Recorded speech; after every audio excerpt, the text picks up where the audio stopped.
Here we go, my friend. Rick, I Hey, love you. Let's start off right there. I love you and I miss you, man. I miss you too, buddy. I wish we didn't have the miles between us, but part of that is just the idea of thinking the best things you can think of, and when we're together, it eliminates all of the uncertainty about the circumstances. You're just together, so whatever shows up. If we have to eat McDonald's and hot dog water, well, maybe we skip a meal. but, But we have but each other. Yeah, that's right. That's the great thing about people who are, I think, like-minded, and see life in the same way. Whatever shows up is okay, and usually it's worth a laugh, and you learn something and have some fun to boot. Exactly, Rick. I thought you ready to move into in the show? Move Yeah, into what's our let's do title it. today? It's I'm not letting the world go. I'm letting my lower self go. Oh, God. And I know, right? And when I think about that, man, I think about that when I saw other people, my idea of them being on some kind of a path that in which they were going to become more loving, more peaceful.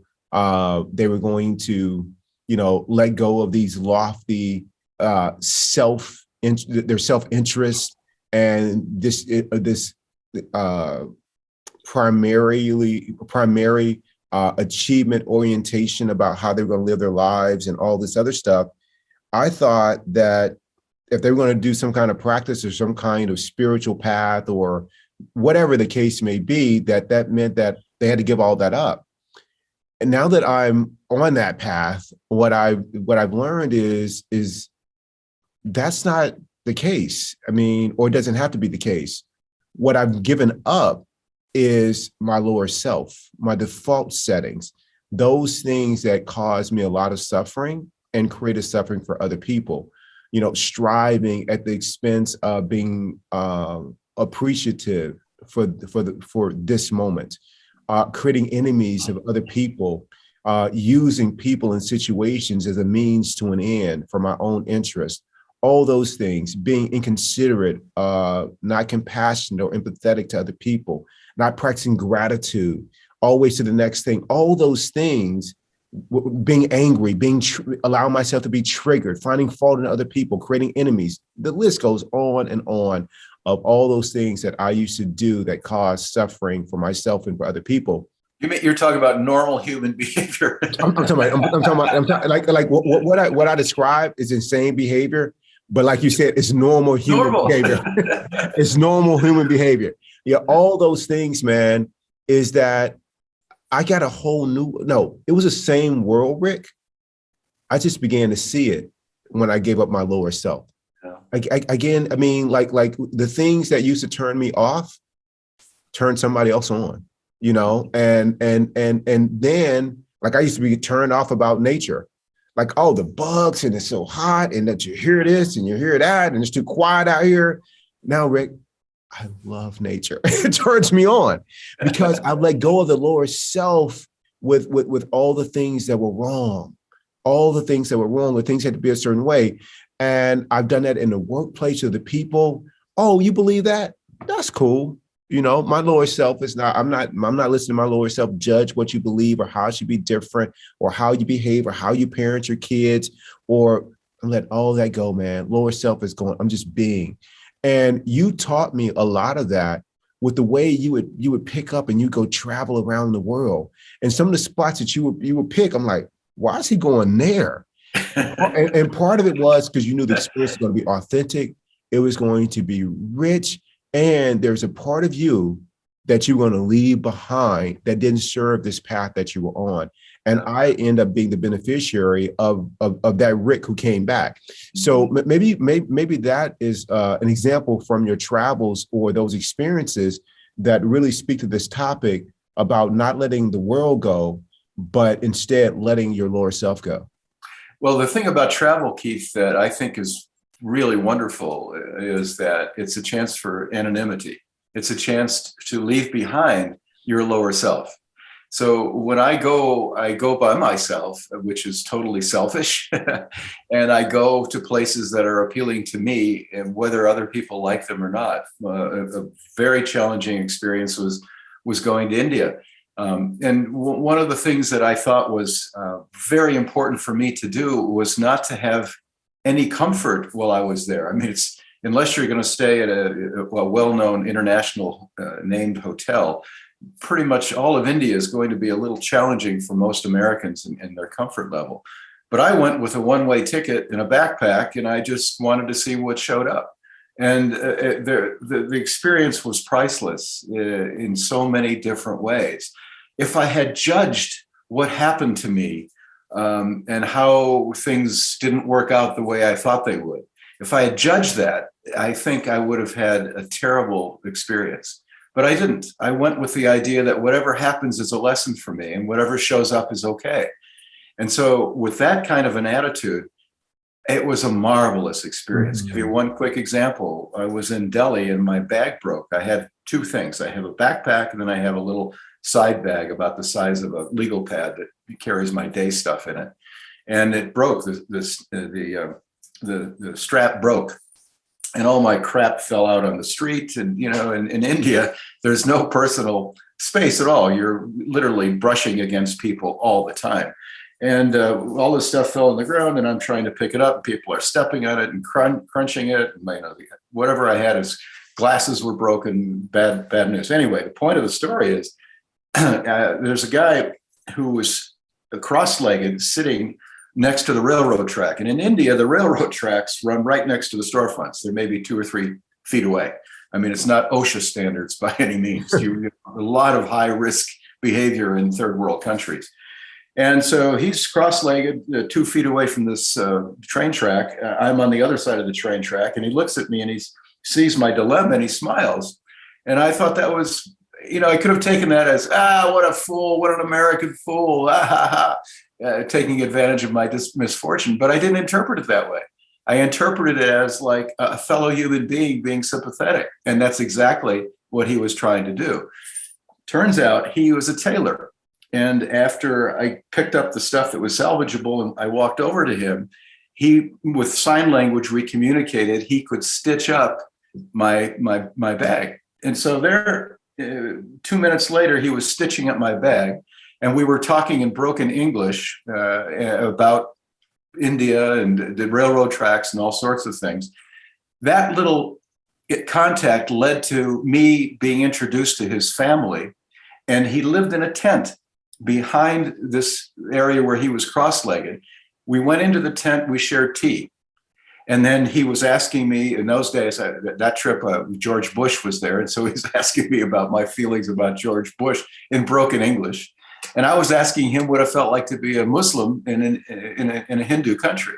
It was a glorious afternoon. I spent literally 3 hours in that experience that all began with a broken bag, with my crap being crushed next to a railroad track among people who smelled differently, looked at life differently, and felt differently than I did, with the exception of we were all human in that moment. And I love that. I love that. But if I had been thinking about, oh my God, my bag is broken. What am I going to, I got to get out of these people. I got to get to the air. I need my own bathroom. If you had done that, it would have been a disaster, and you would need counseling to this day. That's right. That's right. No, Rick, you're so right, man. And that's a great example, man, of letting go of your lower self so that you could really connect with another human being. That was all that was important, just connecting with that human being, Keith. That's exactly right. And whether it's India or it's North Scottsdale with Mayo's, connecting with the human being is it. That's it. That's it, man. And I'm just so aware that when I was holding on to my lower self, it was impossible for me to connect with a human being. It was impossible. Well, that's great. That's great. Yeah, that's a great observation. That's right. Exactly. And even if you agree with me, I was not connecting with you. I was connecting our narratives that we both agreed with each other.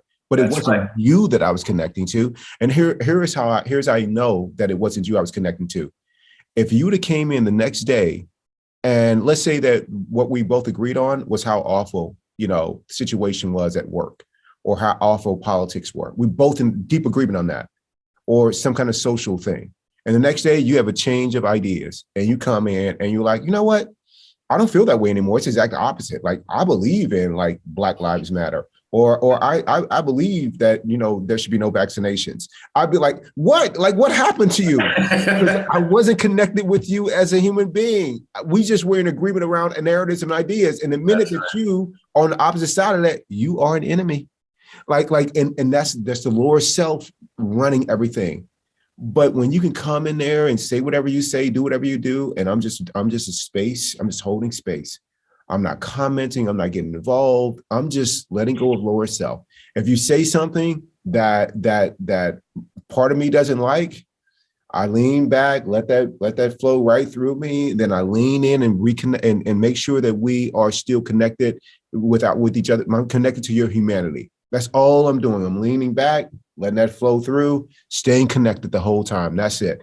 And that part of me that wants to like sever that connection, that's the part that needs to go. You need to change your ideas one bit. Be whatever you want to do, think whatever you want to think. That's your path. My path is this. And in doing so, more and more that happens, and I welcome those opportunities, those situations that show up to challenge my lower self in that way, because it has to go. That part of me needs to go, man. When I think about some of the people, man, over human history that have done that, man, I'm just like, wow. Like, man, like what did it take? What did it take? Commitment, man. That I'm the boss of these thoughts. The thoughts are not the boss of me. I'm the boss, the observer. I'm the observer, and I'm the boss of this lower self. It doesn't rule me. I instruct how we're going to carry on in life. Dude, it's been a whole different ball game, Rick. For the longest time, man, that wasn't happening, man. Like I said, I was thrown in the back seat with this unlicensed driver with no seatbelt, and we're just who was drunk. Yeah, we were all over the road. Who was drunk, who was under the influence. I'm like, no, man. I'm like, no. I'm not even letting it in the car, Rick. It's not like the door's locked. They can't even get in. What? I'm coming with you. No, you're not. You're not. You're no longer coming with me to work. You can't. You give me bad advice all the time. I can't do it, man. So, Rick, it's just been this amazing journey, man, of just so much goodness, man, of just letting go of the lower self so that I can be with people, man, and love on them, experience the love, too, man. It's been so. I mean, Rick, man, it's just Rick. Life is so good, Rick. It is so good. It is so good. It's such a gift, and we create so many reasons why we resent it and why we struggle with it. Yeah. We quarrel with our own lives. We create these thoughts that quarrel with our good fortune.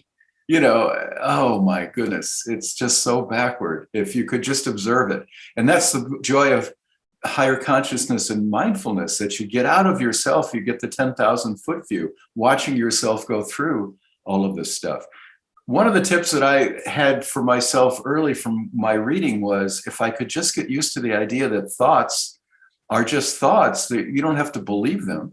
Something pops up in your head, that's a game changer, Rick. Knowing that, yeah, you don't have to believe them. You don't have to identify with that. It's just a thought. It just rolls through. It's like a never-ending script. It's like a never-ending teleprompter. And one thought might be, my feet are too big, or I need a butt lift. The next thought would be, I want to read the Bible for 5 minutes. I mean, that's how it's just this teleprompter that never stops. And if you can't make any of that reliable, But people live in, but I not just people, but I used to like take that as if it was truth and start living my life that way, man. It's just like, dude, are you serious right now? It's insane, Rick, which means that it's completely normal human behavior. Normal. But congratulations on finding a place for you that has protected your own inner peace. And the joy that you experience in your life